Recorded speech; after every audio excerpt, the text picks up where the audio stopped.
Hello दोस्तों, मैं हूं आशीष यादव। आप देख रहे हैं आप अपना यूट्यूब चैनल मिस्टर आशीष ज्ञान को।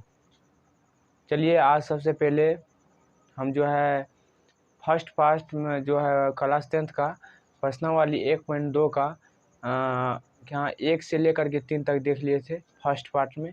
उसके बाद आज दूसरा पार्ट होने वाला है उसका, तो दूसरा पार्ट में आज पूरा कंप्लीट हो जाएगा। ठीक, चलिए चलते हैं क्वेश्चन की ओर। सबसे पहले हमारा क्वेश्चन बोल रही है, तो सबसे पहले से हमारे पास ये सवाल है 4 नंबर का।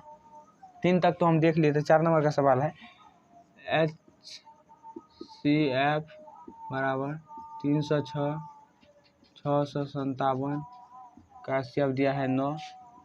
ये हमारे पास दिया है। उसके बाद ये हमारे पास दिया हुआ है LCM इसका बोल रहा है ज्ञात कर लें। LCM ज्ञात करने के लिए बोल रहा है, इसका LCM ज्ञात करें।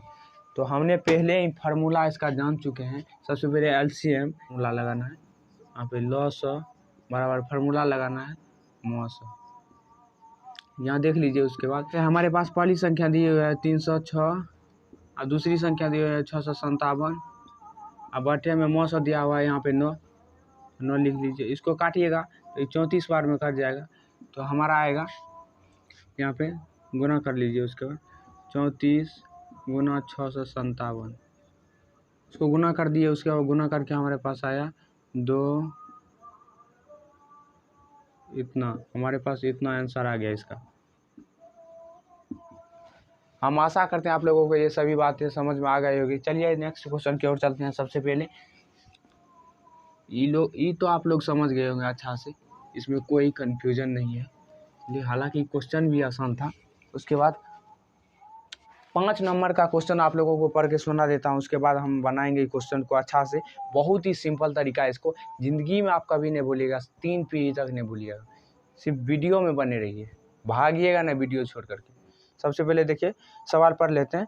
जांच कीजिए कि क्या किसी प्राकृतिक संख्या n के लिए संख्या 6 पर पावर n अंक 0 पर समाप्त हो सकती है। चलिए, सबसे पहले अगर इस तरीका का आप लोगों को सवाल पूछे, अगर कोई भी संख्या पर पावर n है और 0 पर समाप्त हो सकती है, तो आप लोग आसानी से उसका जवाब दे सकते हैं। देखिए कैसे।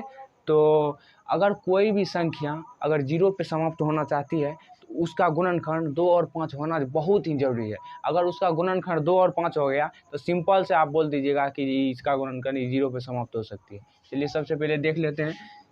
6 पर पावर n हमारे पास दिया हुआ है। अगर कोई भी संख्या 0 पर समाप्त होना चाहती है, तो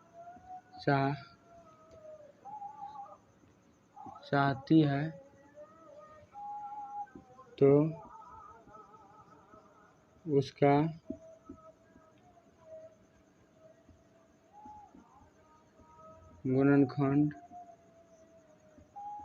और 5 होना चाहिए।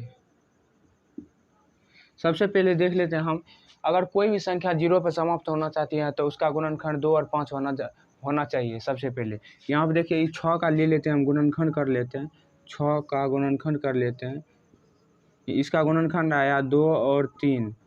अगर हम दोस्तों बोल रहा है जो 6 पर पावर n 0 पर समाप्त हो सकती है, तो हम बोल दे अगर ये 2 और 5 के रूप का रहता, 2 और 5 के रूप का रहता, तो ये तो 0 पर समाप्त हो सकता था। ये 2 और 3 के रूप का है, 2 और 3 के रूप का है, तो ये 0 पर समाप्त कभी भी 0 पर समाप्त नहीं हो सकती है। अगर इसका गुणनखंड 2 और 5 आ जाता, तब तो ये समाप्त हो जाता 0 पे। इसका गुणनखंड आया है 2 और 3, ये कभी भी 0 पे समाप्त नहीं हो सकता। चलिए,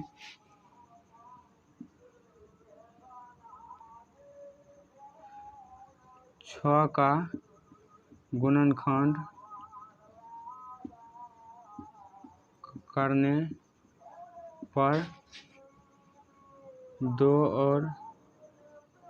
करने पर 2 और 3 आया, अतः यह जीरो पर कभी भी समाप्त नहीं हो सकता है।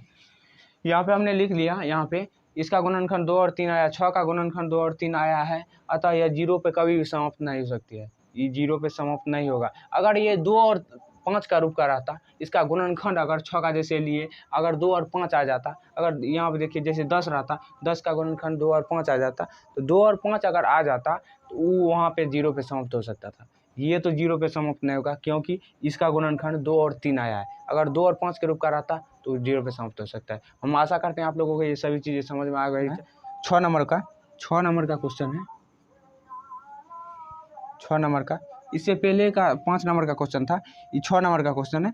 सबसे पहले देख लीजिए, यहाँ पे हमें व्याख्या कीजिए कि क्वेश्चन पढ़ लेते हैं। व्याख्या कीजिए कि गुणनखंड यहाँ पे दिया हुआ है, भाज्य संख्या है।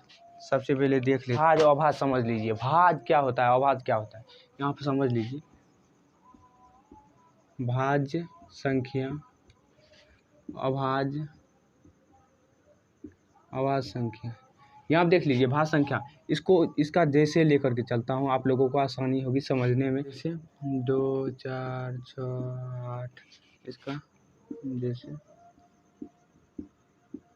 1 3 5 7।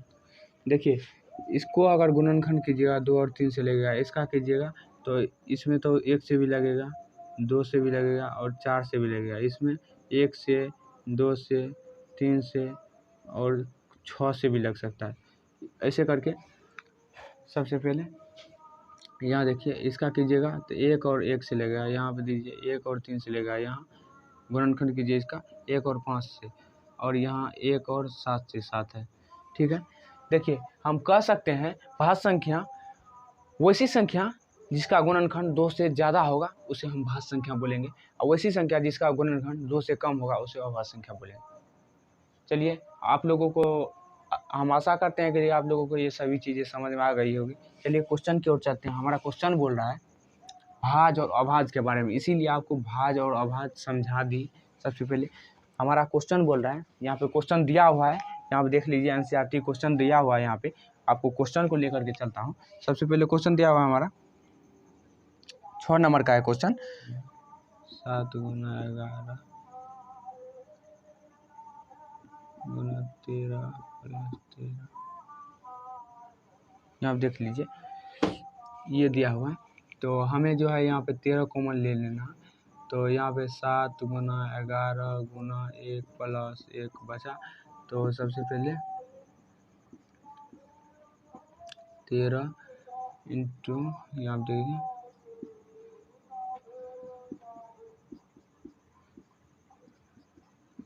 यहाँ देख लीजिए।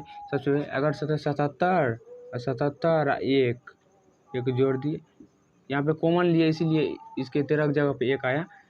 तो आप घबराइएगा नहीं आप लोग।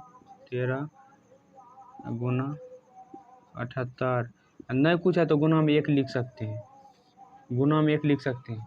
तो ये क्या हो गया, ये हमारा 2 से ज़्यादा हो गया, ये हमारा इसका गुणनखंड 2 से ज़्यादा हो गया, इसीलिए इसको हम बोलेंगे भैया भाज्य संख्या है।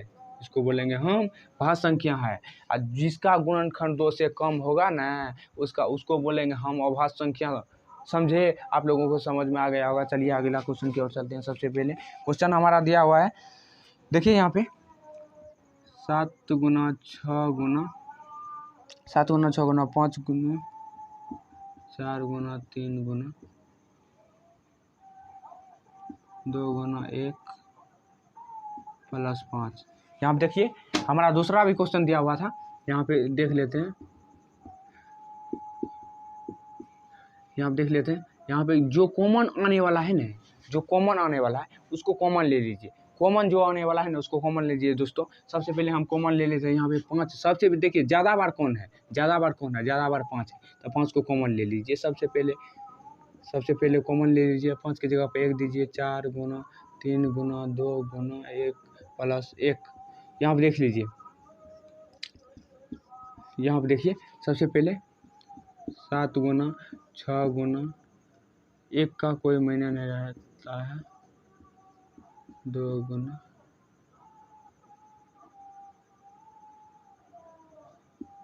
+1।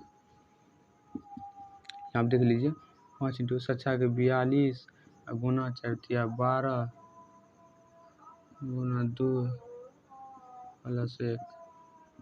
एक स्टेप बढ़ा देते हैं, 42 गुना 12 दूना 24 1 25। यहाँ आप देख लीजिए 5 गुना 42 गुना 25। देखिए भैया आप लोगों को हमने समझाया था, यहाँ पे जिसका गुणनखंड 2 से ज़्यादा होगा न वो भाज्य संख्या होगा, और जिसका गुणनखंड 2 से कम होगा न सीधा सीधी समझिए वो अभाज्य संख्या होगा। चलिए यहाँ पे इसका गुणनखंड 2 से ज़्यादा है, ये हो गया हमारा भाज्य संख्या। हम आशा करते हैं इस सवाल आपको ज़िंदगी भर याद रहेगी और 3 पीढ़ी तक नहीं भूलेगी। चलिए हम आशा करते हैं आप लोगों को ये सभी चीज़ें समझ में आ गई होगी। आप अगर एग्जाम में इस टाइप का सवाल आ गया ना, अरे भैया आप तो पन्ना फाड़ करके लिखिएगा, ठीक ना। तो हालांकि पन्ना नहीं फाड़िएगा तो मार्क देने में दिक्कत होगा, ठीक है ना। चलिए सबसे पहले धज्जी तोड़ करके आइएगा, ठीक है। सबसे पहले क्वेश्चन नंबर 7 की ओर चलते हैं। क्वेश्चन नंबर 7 हम क्वेश्चन आपको पढ़ के सुना देता हूँ, उतना बड़ा क्वेश्चन है, बोर्ड पर नहीं लिख पाएंगे। चलिए सबसे पहले, किसी खेल के मैदान के चारों ओर एक वृत्ताकार पथ है, इस मैदान का एक चक्कर लगाने में सोनिया को 18 मिनट लगता है। एक मैदान है, उसका एक चक्कर लगाने में सोनिया को 18 मिनट लगता है।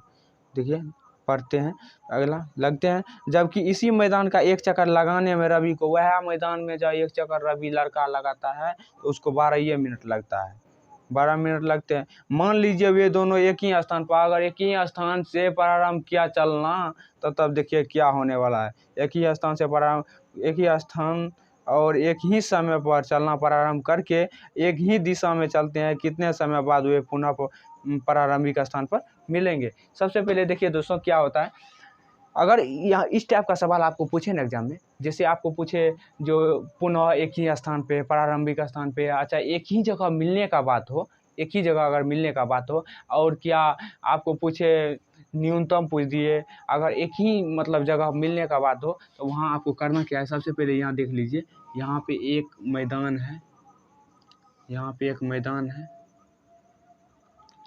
है, तो यहाँ से जो है ना, यहाँ से मान लीजिए ये सोनिया है, ठीक ना, ये सोनिया है। वैसे तो बना दिए कुछ, लेकिन मान लीजिए ये सोनिया है,